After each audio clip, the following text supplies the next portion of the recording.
2018 সালের বিধানসভা নির্বাচনের আগে যুবকদের কাছে গিয়ে স্বপ্নের কাজল মাখিয়ে দিয়েছিল বিজেপি দলের নেতারা। কর্মসংস্থানের ইস্যুতে আমরা বিজেপির নেতাদের মুখ থেকে নানান ধরনের প্রতিশ্রুতি, নানান ধরনের গল্প আমরা শুনেছি।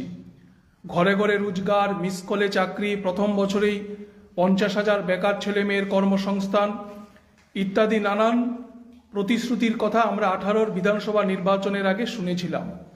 हमने ये वादा करता हूं कि बीजेपी का सरकार आएगा, पहला साल में ही हम त्रिपुरा का 50,000 युवतियों को हम सरकारी नौकरी देगा।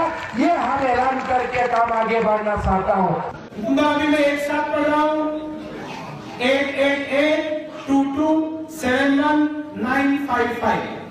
सब लोग डायल करो, सब लोग डायल करो, नहीं लगा तो बाद में डायल करो, सब लोग डायल करो 8882271955। ठीक है, आपका सबका नाम भी सब आ गया मेरे पास।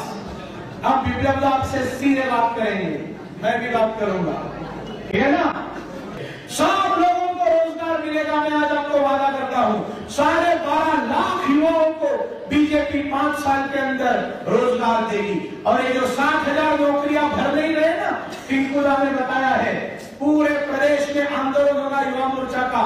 ये 60,000 नौकरियां 1.5 महीना बाकी है, मानिक बाबू भर दीजिए 60,000 नौकरियां। आपके सिग्नेचर से 60,000 नौकरियां मिल सकती है। आप नौकरियां दो, नहीं तो गद्दी खाली करो, बीजेपी आएगी और 1 साल के अंदर ये सारी 60,000 नौकरियां हम दे देंगे। কিন্তু আজকে 2024 সালে দাঁড়িয়ে আমরা লক্ষ্য করছি যে আমাদের ত্রিপুরা রাজ্যের বিভিন্ন সরকারি দপ্তরগুলোতে হাজার হাজার শূন্যপদ খালি পড়ে আছে। এই শূন্যপদগুলোতে লোক নিয়োগ করার জন্য সরকারের যে ধরনের ইতিবাচক ভূমিকা গ্রহণ করার কথা ছিল, সেই ধরনের ইতিবাচক ভূমিকা তারা গ্রহণ করছেন না। শুধুমাত্র প্রেস মিট করে রাজ্য মন্ত্রিসভার সদস্যরা ঘোষণার পর ঘোষণা দিচ্ছেন, কিন্তু লোক নিয়োগ করা হচ্ছে না। আজকের সময়ে দাঁড়িয়ে আমরা জানি যে আমাদের এই ত্রিপুরা রাজ্য বেকারত্বের নিরিখে ভারতবর্ষের মধ্যে আমরা 2 নম্বর স্থানে আছি। হরিয়ানার পরই আমাদের রাজ্যে ত্রিপুরায় বেকারত্বের হার। আমি একটা পরিসংখ্যান শুধু আপনাদের সামনে উল্লেখ করতে চাই যে কি ভয়ানক অবস্থার মধ্যে আছে আমাদের রাজ্যের যুব সমাজ।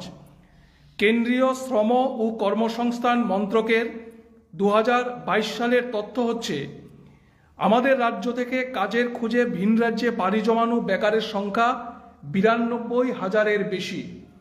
যারা রাজ্যে কাজ পাচ্ছেন না, বহির্রাজ্যে চলে যাচ্ছেন। এটা হচ্ছে নথিভুক্ত রেকর্ড।